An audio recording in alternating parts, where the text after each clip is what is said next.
La rebelión de Lucifer. Autor Juan José Benítez. Capítulo 3, parte 3. Me has hablado de los muchos seres que forman el flujo de peregrinos descendentes de la eternidad o de la isla eterna del paraíso, y lo comprendo, pero ¿qué somos nosotros, los mortales? Podríamos describirlo como lo contrario, un reflujo de peregrinos ascendentes del tiempo. Cada humano es creado por Dios. La hija de la raza azul intervino con evidente confusión. Dios, pero ¿por cuál de esas personas que forman la Trinidad? En realidad, y respondiendo concretamente, por sus intermediarios, por los hijos creadores de universos locales. En general, Dios es un símbolo verbal que sirve para designar todas las personalidades de la deidad. En estos escritos, el término Dios se utiliza para los siguientes significados. Escucha atentamente y no te alarmes. 1.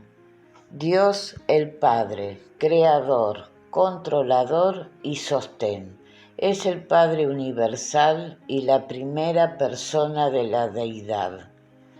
2. Dios el Hijo, Creador, Coordenado, Controlador del Espíritu y Administrador espiritual. Es el Hijo eterno y la segunda persona de la deidad de la que también te hablé. 3. Dios el Espíritu, actor conjunto, integrador universal y dispensador de pensamiento. Es el Espíritu infinito y la tercera persona de la deidad. 4. Dios el Supremo. Es el Dios del tiempo y del espacio, expandiéndose o evolucionando. Deidad personal, concibiendo la identidad entre criaturas y creador por asociación, y su realización por experiencia en el espacio-tiempo.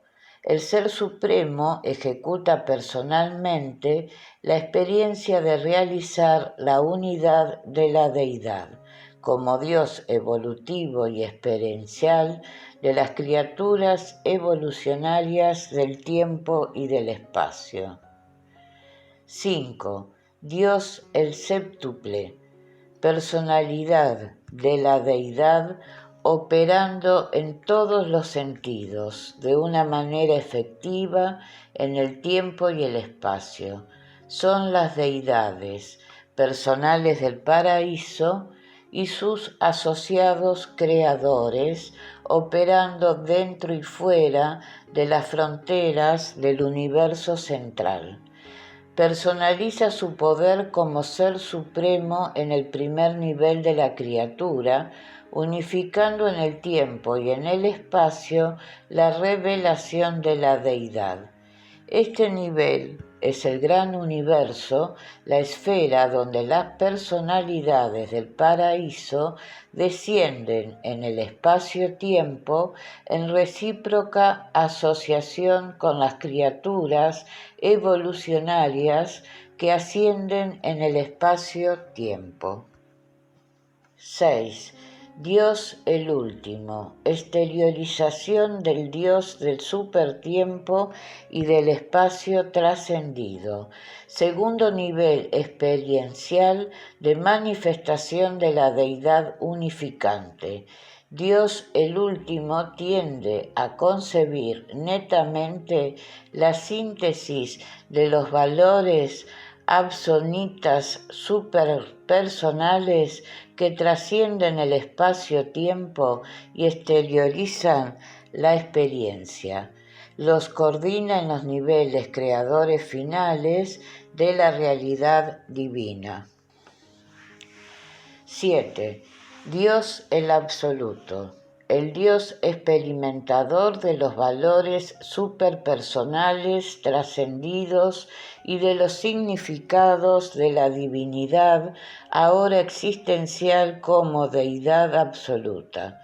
Es el tercer nivel de expansión y de expresión de la deidad unificante.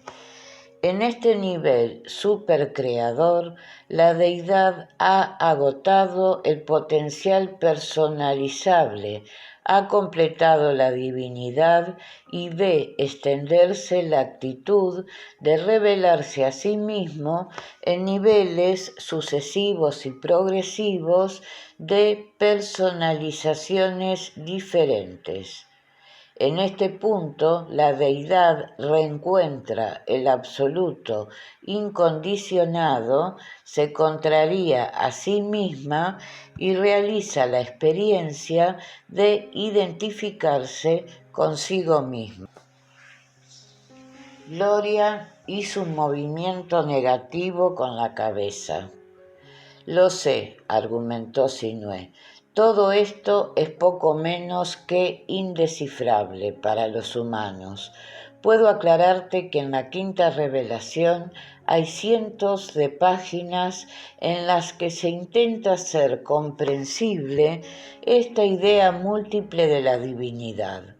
Quizás, para que nos entendamos, podríamos resumir esa séptuple versión de Dios diciendo que la existencia divina no podrá ser nunca probada ni comprendida a través de experiencias científicas o de deducciones lógicas de la razón pura. Nadie puede concebir claramente a Dios más que fuera de los reinos de la experiencia humana. Sin embargo, como tú sabes, el verdadero concepto de la realidad de Dios es razonable para la lógica, plausible para la filosofía, esencial para la religión e indispensable para toda esperanza de sobrevivencia personal. En teoría, se puede pensar en Dios como creador y, efectivamente, es el creador personal del paraíso y del universo central de Abona. Pero los universos del tiempo y del espacio han sido todos ellos creados y organizados por el cuerpo paradisíaco de los hijos creadores, y entre ellos está nuestro Micael, Jesús de Nazaret. El Padre Universal no es el creador del universo local de Nevadón. Este, como también sabes, es creación de su hijo Micael. Y aunque el Padre Universal no cree personalmente esos universos evolucionarios, los controla en muchas de sus relaciones universales y en algunas de sus manifestaciones de energías físicas, mentales y espirituales. Recuerda el caso de los ajustadores de pensamiento o chispa prepersonal del Padre Universal en cada uno de nosotros. En suma, Dios el Padre es el creador personal del universo del paraíso y, en asociación con el Hijo Eterno, segunda persona de la Trinidad, el creador de todos los creadores personales de universos. Como controlador físico en el universo maestro material, la causa centro primera funciona en los arquetipos de la isla eterna del paraíso. En mitad de ese centro de gravedad absoluto, el eterno Dios ejerce un supercontrol cósmico del plan físico, tanto en el universo central como de un extremo a otro del universo de los universos. Como mente, Dios opera por la deidad del Espíritu Infinito. Como espíritu, Dios está manifestado en la persona del Hijo Eterno y en la de los divinos hijos del Hijo Eterno. Estas relaciones mutuas de la causa centro, primera, Dios, con las personas y los absolutos coordenados del paraíso, no excluyen de ninguna manera la acción personal directa del Padre Universal en toda la creación y a todos los niveles de ésta. Por la presencia de su espíritu fragmentado, el Padre Creador mantiene un contacto inmediato con sus hijos, criaturas y sus universos creados. Todos los mortales, en definitiva, somos creados por el correspondiente soberano del universo local. Y aunque, al contrario de lo que sucede con los seres descendentes, no somos creados perfectos, sí somos dotados del potencial de perfección y de vida eterna. En esa asociación de Dios el séptuple, los hijos creadores de universos locales aportan el mecanismo por el cual los mortales llegamos a ser inmortales y lo finito puede ser abarcado por el infinito. Si después de su vida física en su planeta natal, el humano ascendente es juzgado digno de sobrevivir, entra en el camino de la ascensión del paraíso. Son resucitados de entre los muertos, ya sea individualmente y al tercer día después de su óbito, ya sea colectivamente al fin de cada milenio. La hija de la raza azul iba saltando de sorpresa en sorpresa y emocionada exclamó: «Háblame de ese paso. ¿Qué ocurre después de la muerte?» Sinué la observó con rostro grave. «Tú sabes ya qué sucede cuando se pasa al otro lado», le reprochó. «Sí, pero no sé tu versión». «Perdón», rectificó, «la versión de esa quinta revelación». En el momento de la muerte, el ser humano duerme en la nada y su ajustador de pensamiento, así como su ángel guardián, le abandonan. En otras palabras, durante un tiempo, aceptando el difícil concepto del tiempo sin tiempo de esa nueva experiencia, el humano deja de tener personalidad. Si está destinado a sobrevivir, será resucitado por las personalidades celestes responsables de este cometido, en el que llaman los mundos moronciales o de las casas. En ese caso recibe un cuerpo moroncial y su ajustador habita de nuevo en su mente, al tiempo que su ángel guardián le restituye su psiquismo y memoria del pasado. Su personalidad es enteramente reconstruida y, a partir de ese momento, las entidades cualificadas de la jerarquía celeste vigilan su progreso espiritual. Ese cuerpo moroncial es sustituido repetidas veces por otros cuerpos igualmente moronciales, pero cada vez más sutiles y espiritualizados. Estos cambios sucesivos han sido revelados en Urantia por grandes instructores celestes, aunque los humanos los hemos equivocado interpretándolos como sucesivas reencarnaciones. Entonces, ¿no existe la reencarnación? Según la quinta revelación, no como los humanos la entendemos. Los mortales, se dice aquí, no nacen de nuevo ni sobre su planeta natal ni con un cuerpo físico. Las reencarnaciones son en realidad un fenómeno moroncial. Y después de esta experiencia moroncial o experiencia del alma, comienza la prolongada experiencia espiritual.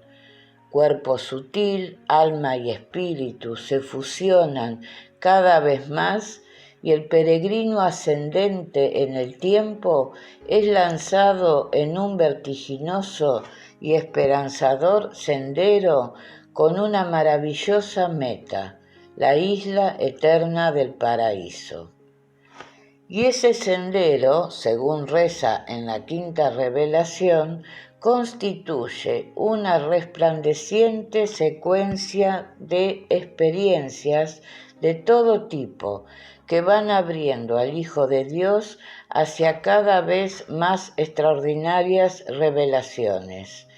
No es posible describir con palabras lo que realmente nos aguarda al otro lado. Gloria, con los ojos húmedos por la emoción y la alegría, no respiraba siquiera.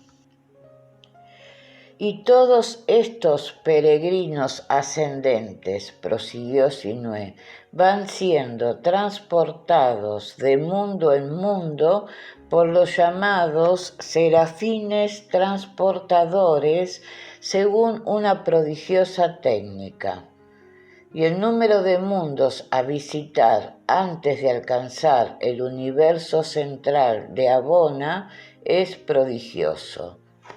Y te diré más, en ese propio universo de Abona, como ya te expliqué, es preciso conocer los 1.000 millones de esferas antes de ser calificado para el largo viaje interestelar que conduce a la isla eterna.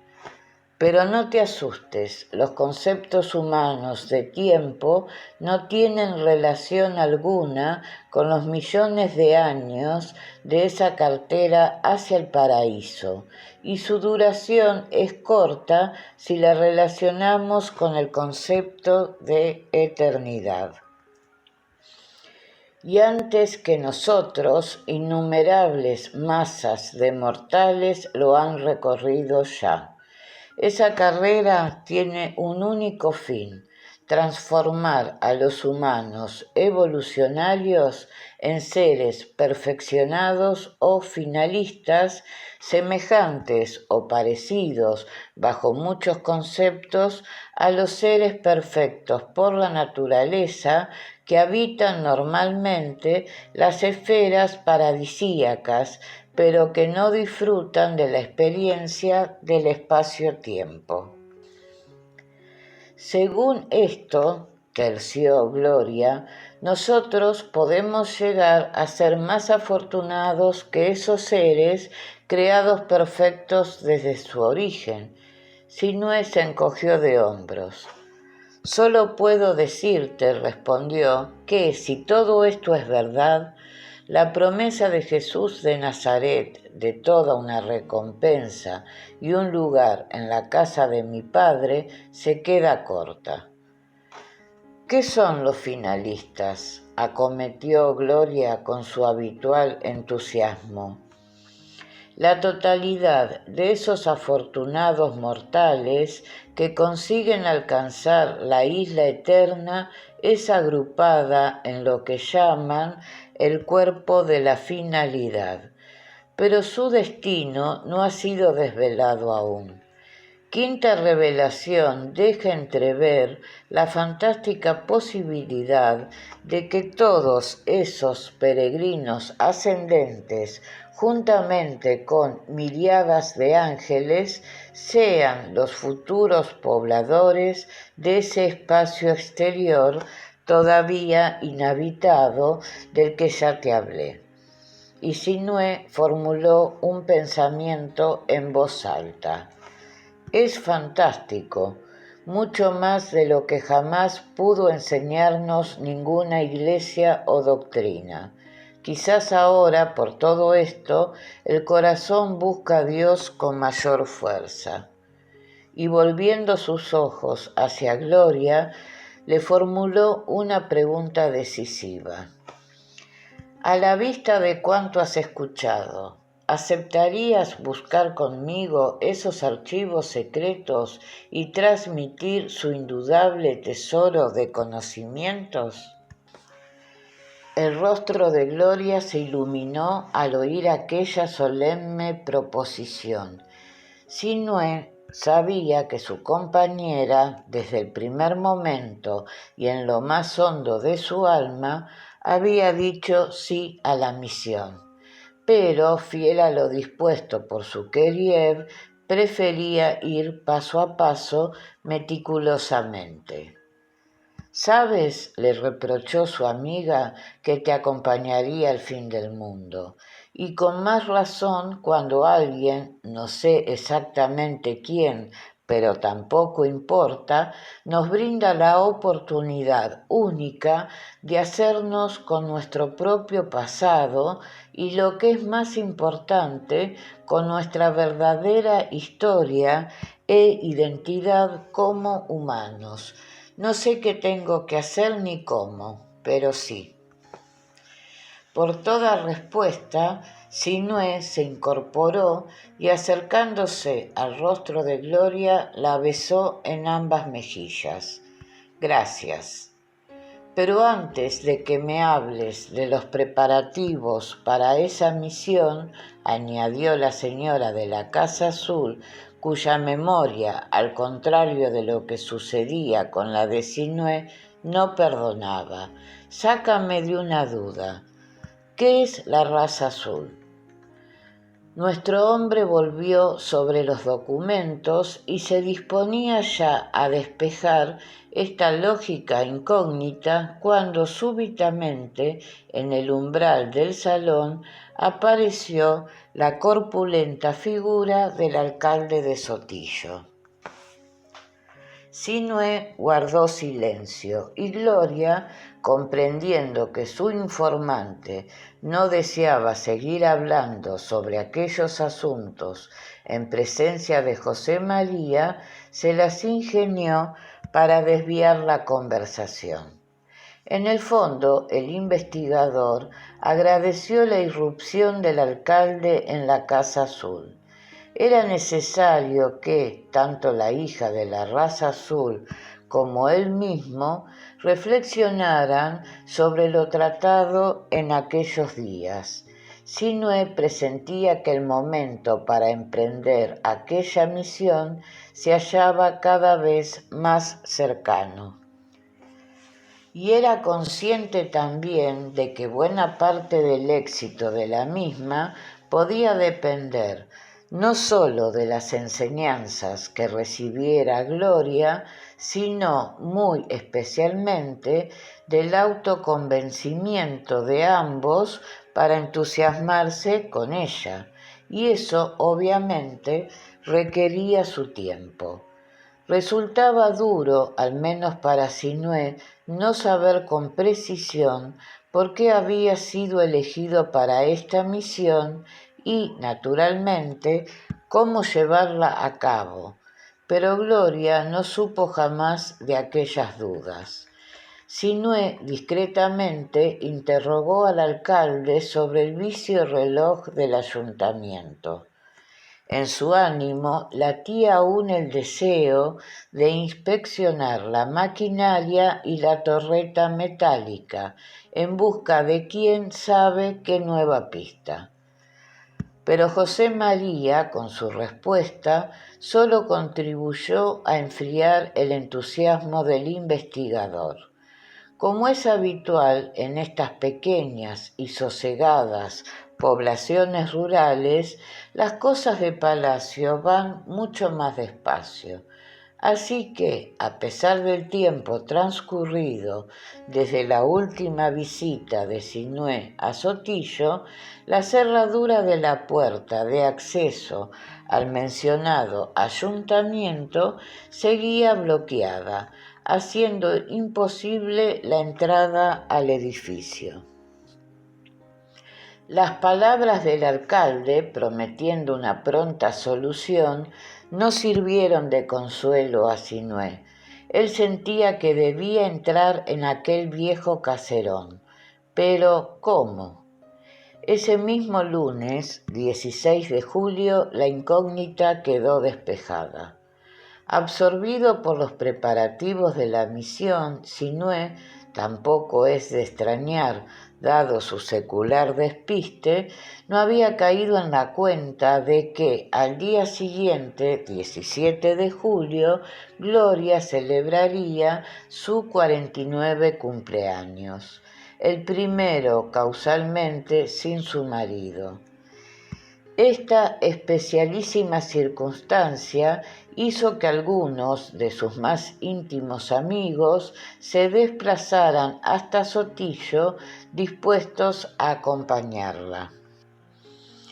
Así que, a lo largo de aquel lunes, la Casa Azul se vio paulatina y felizmente agitada por un continuo trasiego de personas y equipajes, y la hija de la raza azul y Sinué, de mutuo acuerdo, decidieron posponer sus secretas conversaciones. Al atardecer, con la excusa de un rutinario paseo por los alrededores, el miembro de la Escuela de la Sabiduría se las ingenió para adentrarse en solitario en el bosquecillo que rodea el ayuntamiento y en el que había vivido tan extraña experiencia. En esta segunda visita, Sinué no advirtió nada anormal. Las copas de los árboles, cargadas de sol, presenciaban inmóviles el incansable juego de docenas de golondrinas y vencejos, cuyos trinos ahogaban a ratos el zumbido de las libélulas y el chirriar de invisibles chicharras.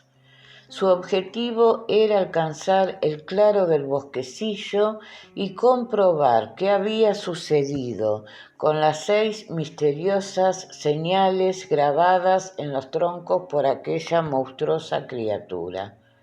A pesar de haber asistido a la escena, de haber tocado el emblema que adorna la bandera de Micael de Nevadón y de haber recogido un puñado de la no menos desconcertante arena del suelo del Calvero, el espíritu analítico y racionalista de Sinué seguía revelándose.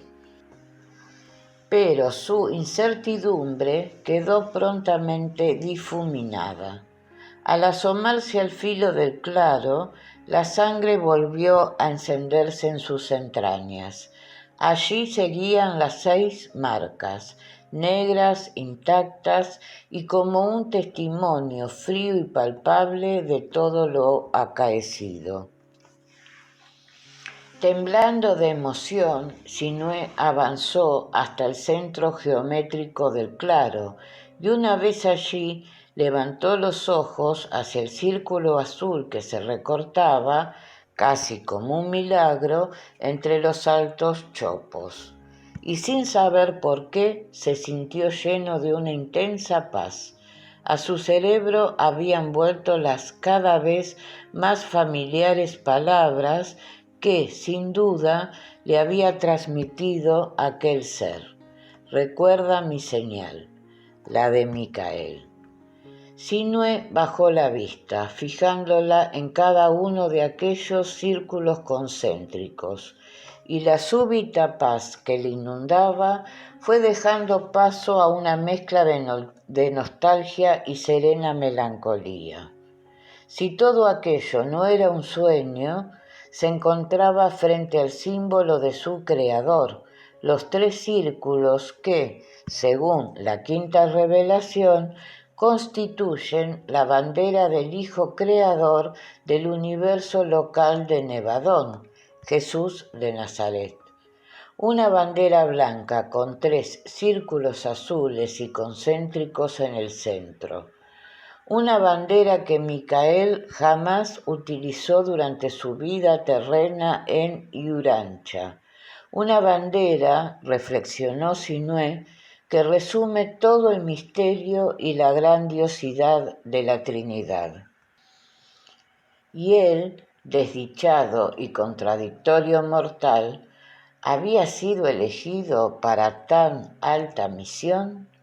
Sinué no podía entenderlo, aunque reconocía que había algo sumamente familiar o conocido en todo aquello que le impulsaba a seguir adelante, incluso a pesar suyo. Y antes de que unas amenazadoras lágrimas asomaran a sus ojos, recogió un par de puñados de los luminosos gránulos, llenando un pequeño frasco que, en contra de sus propias dudas, había llevado consigo al bosquecillo. Minutos más tarde, el investigador, presa de una creciente y entonces inexplicable nostalgia, se alejaba del lugar, caminando sin rumbo fijo hacia los todavía helados ventisqueros de Sierra Cebollera.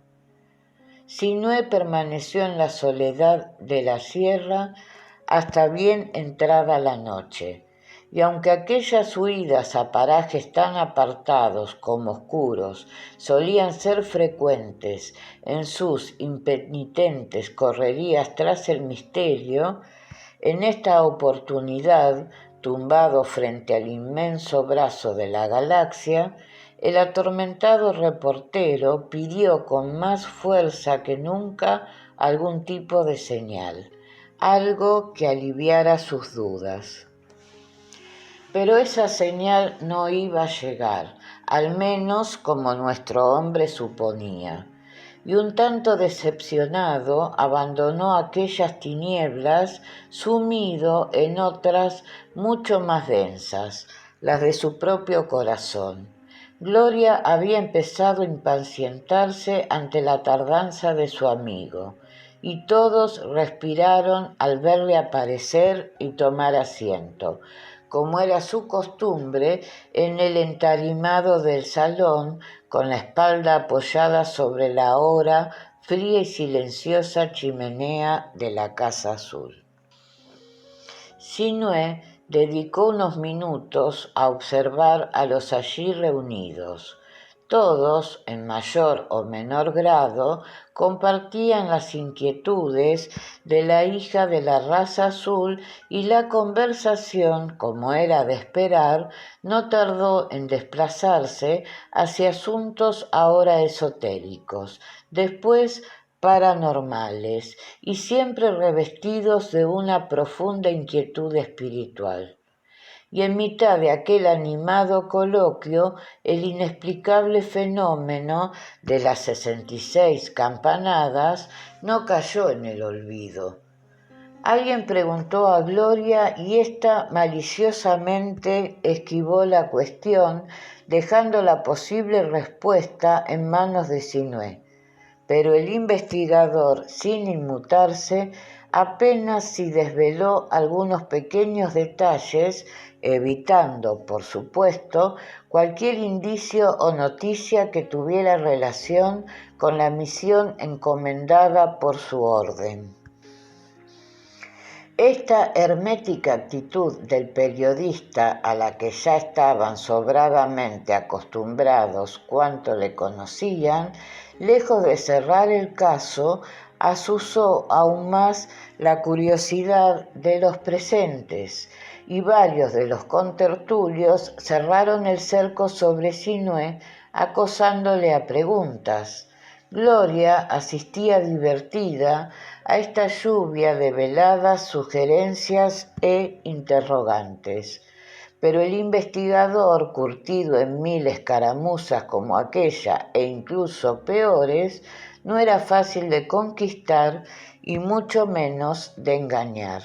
Así que, como también era habitual en él, condujo la conversación hacia un terreno aparentemente inocuo que, sin embargo, y con gran sorpresa por su parte, iba a aportarle esa señal que tanto había deseado en la sierra.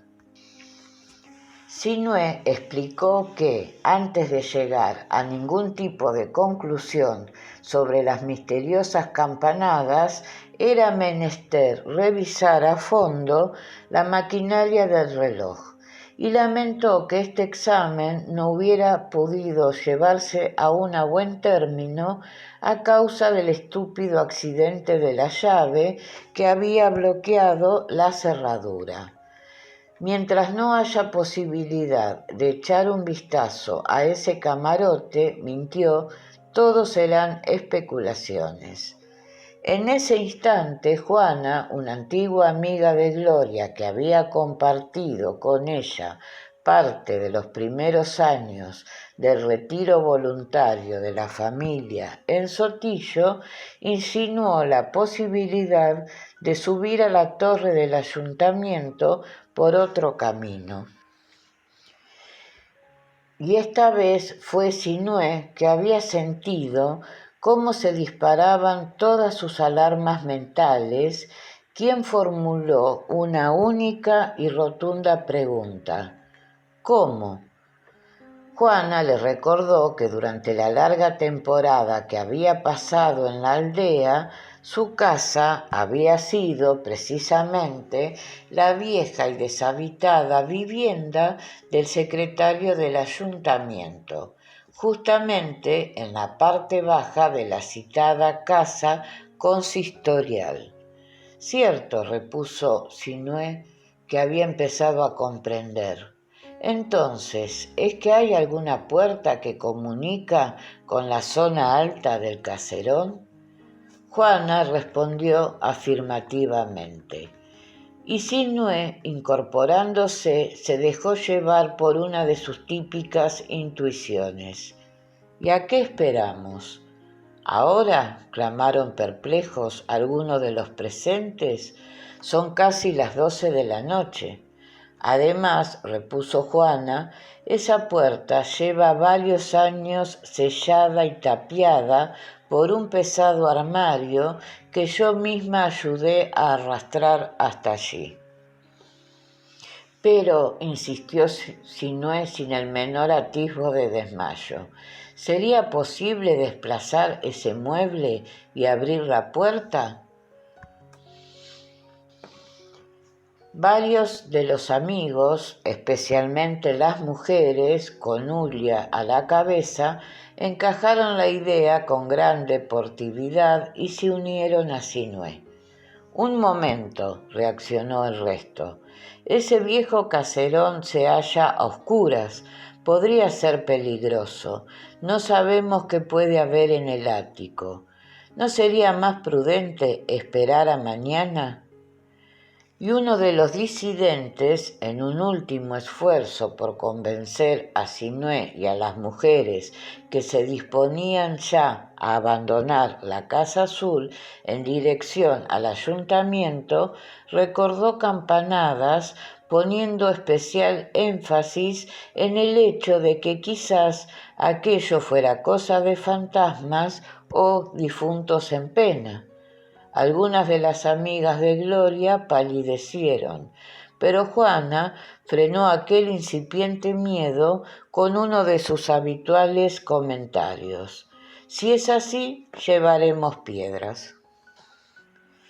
Y desoyendo los razonables consejos de la mayoría, Sinue y 4 o 5 mujeres se hicieron con velas y una linterna cruzando la plaza de la Lastra con paso decidido. La hija de la raza azul permaneció en la casa siguiendo uno de sus acostumbrados presentimientos. Faltaban escasos minutos para su 49 cumpleaños y ella sentía que el final de aquel su sexto ciclo humano iba a depararle grandes sorpresas.